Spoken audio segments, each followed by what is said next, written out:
secluded environment. Because if you only stay in secluded area, but play with your phone all the time and watch different kind of movies and TV shows over here in secluded mountains, but then 更可怜，对吧？就是有些修行人的话呢，我们 the kind of practitioner's life you chose in the secluded mountain is probably even more sad than people who live in cities. When people, I heard someone in retreat finished watching 70 episodes of TV shows. How could that be retreat at all? If you take such kind of retreat, why don't you just go to the city and engage in city life? For people who live in big cities, it's probably difficult for you to go to secluded mountains and practice. But at least what you could do is to keep yourself away from distractions in your own life. Also, do not take that kind of extreme view and extreme actions to keep yourself away from all your friend circles and all your different lives. But over here, Khenpo Lecture is a monk, so when he vowed to stay at secluded mountains, that was his job. So I hope the monastics over here do not always want to go to the cities. They would use all different kind of excuses of different healthy situations and try to find excuses to go to the city. So for lay practitioners or for beginner Buddhists, try not to just get rid of everything that you used to have in your life and engaging in the Dharma.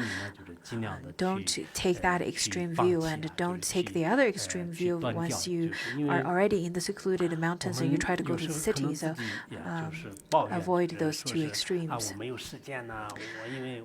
Also, do not complain all the time that you don't have time. This is really just excuses. A true practitioner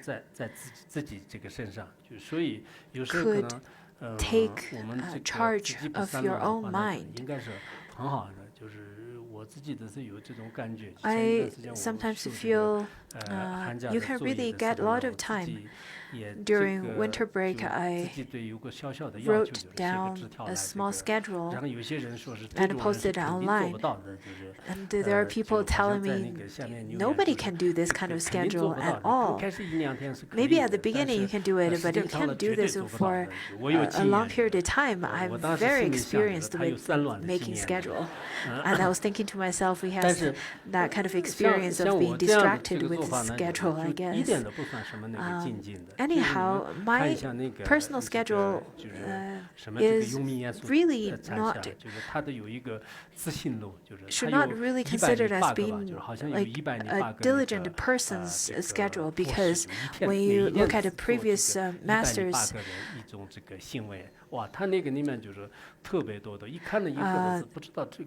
there was a master, a Chan master from Song Dynasty. He has this list of schedule that he would do every day as his daily homework or kind of daily activities that he would do. He would chant Lotus Sutra. He would actually make supplications, prostrations to to each words of the Lotus Sutra. Many mantras from the town esoteric mantra. And in the evening he would teach. In the morning he would write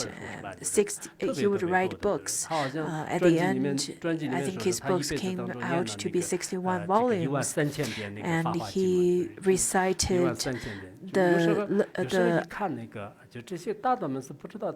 Lotus Sutra over 10,000 times in his whole life. And for many of you probably know how long Lotus Sutra is, and he would recite it 7 times a day. So I think that's something that you should really refer back to see how the previous masters practice, to see how they use their time every day. Therefore, don't complain that you don't have time. Just as one famous Chinese writer said that time is like the water inside a sponge, so you can squeeze as much as you can. There are plenty of time you can squeeze out of your day. I'm not saying that we have to be like that, but at least we can try our best to be more diligent than we are now. People kept on complaining how they're busy. But I noticed there are people who not only engage a lot of time in volunteer work, they also receive really good grades in terms of their study. So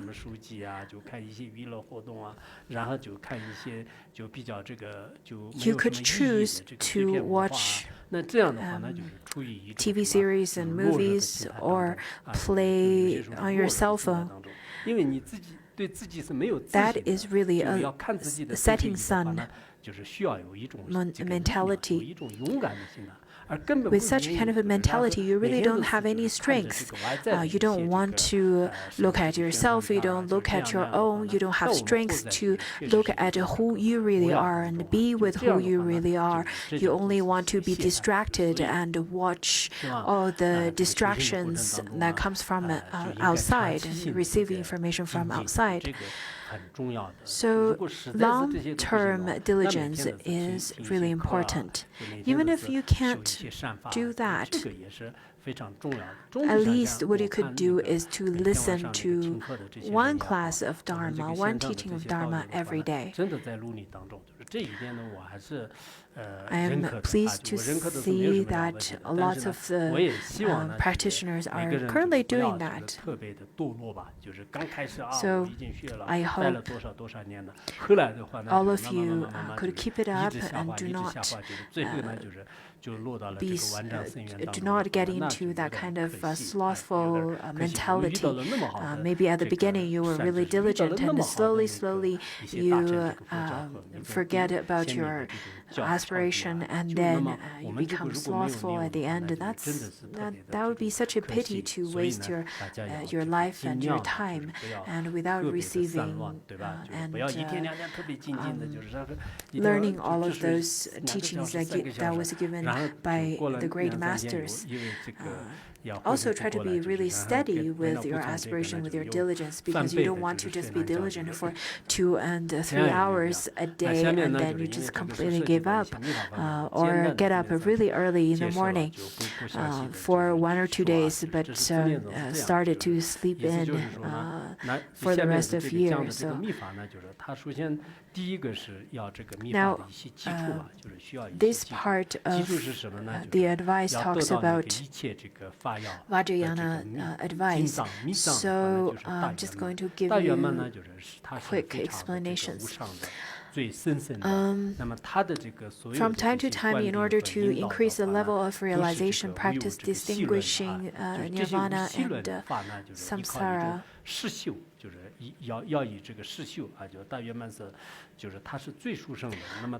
Rather, no, the Dharma Jewel, Great Perfection, the Supreme Guide, the Sacred Instructions, only practice it rather than conceptualize it, because the teaching of Great Perfection as the top of the crown of the Dharma, it is the supreme guide. But this kind of great perfection, the Mahā'ati, cannot be obtained. You cannot gain realization from it from conceptualizing it, but you can only gain understanding from practicing it. And then the key of doing that has 3 aspects. One is to have one-pointed concentration. 2 is to have deep faith, and 3 has heartfelt supplication. You have to have heartfelt supplication to the Guru, to the deity. Back in 1986, a year after I got ordained, on the way to the place where I was going to take my summer retreat, I passed by Doma Monastery, and then I asked Khenpo Lecture for some advice. And at that time, I think I was quite prideful, and then Khenpo Lecture said to give me this piece of advice. He said that you're still so young, so you should really have heartfelt supplications. You should supplicate the Guru all the time. This is really important.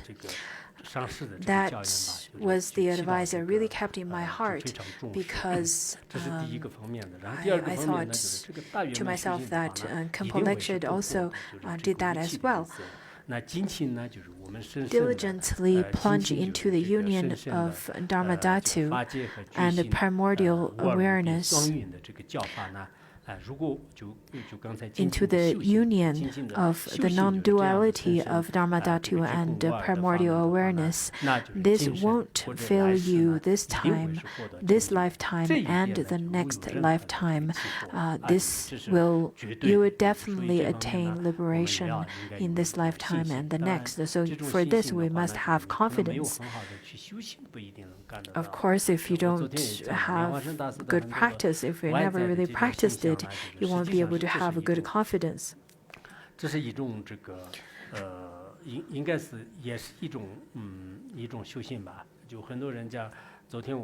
The teaching from yesterday, I heard lots of feedback that people told me they had a new understanding and kind of a new view on Padmasambhava. But only through practice, your personal practice, you'll be able to see the true face of Padmasambhava. Without practice, you won't be able to see the true Padmasambhava and the true great perfection.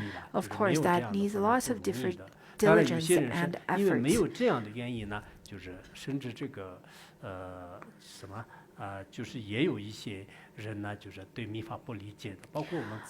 And due to some lack of practice and only conceptualization,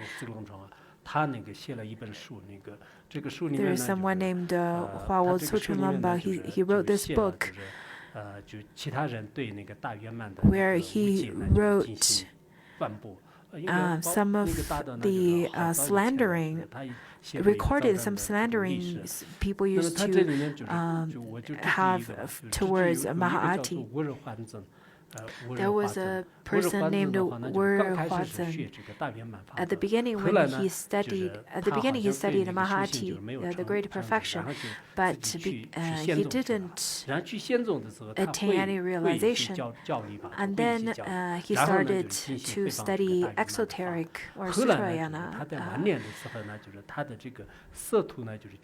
And then at that time, he slandered he slandered great perfection teachings. At the end of his life, his tongue all got rotten, and not only him, but his whole family.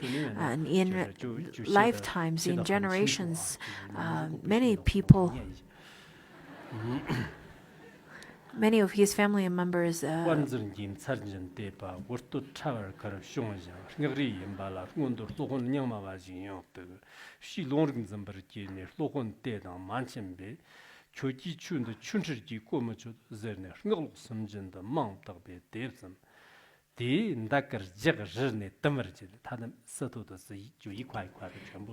says that his tongue is rotten to pieces.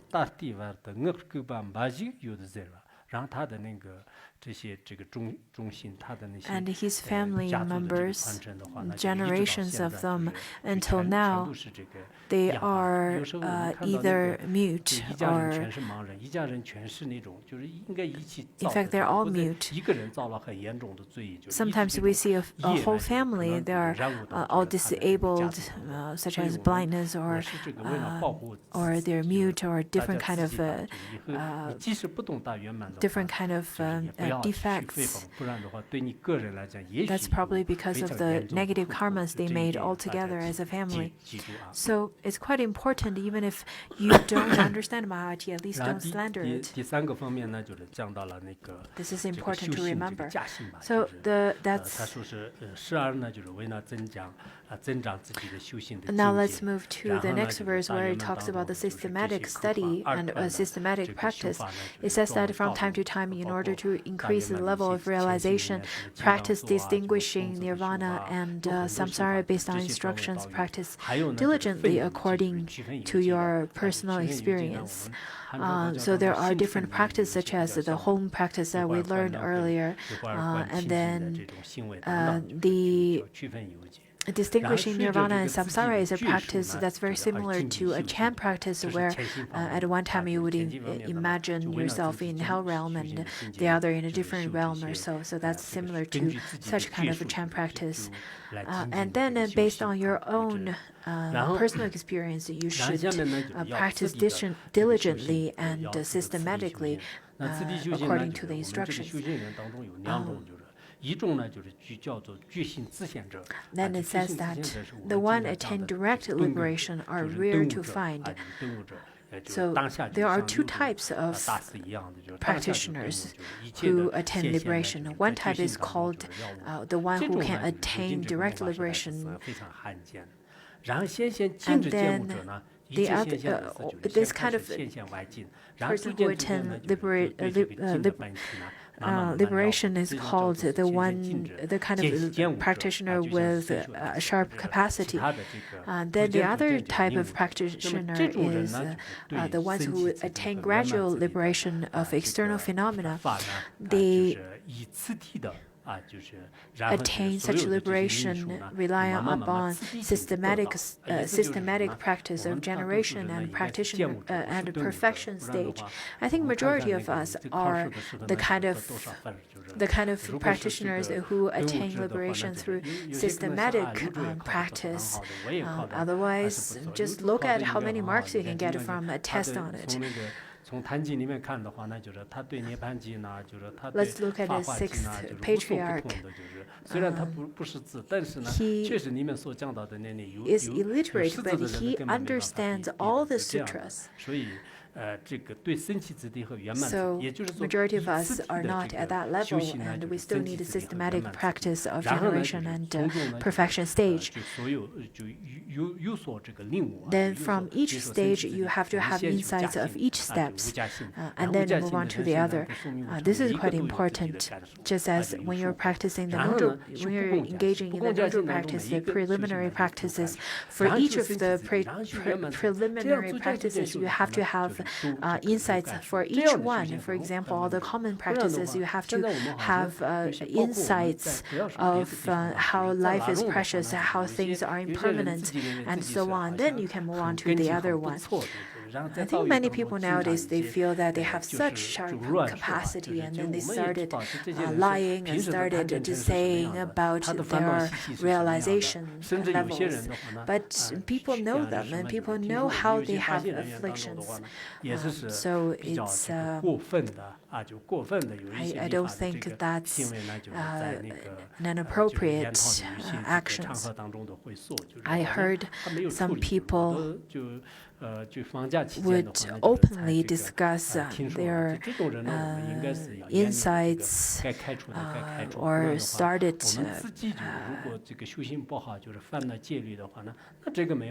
and started to beautifying their realization levels and so on. I think purposely acting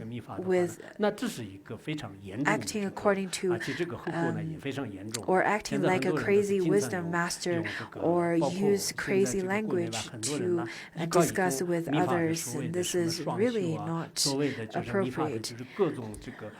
Some Westerners, they would use the kind of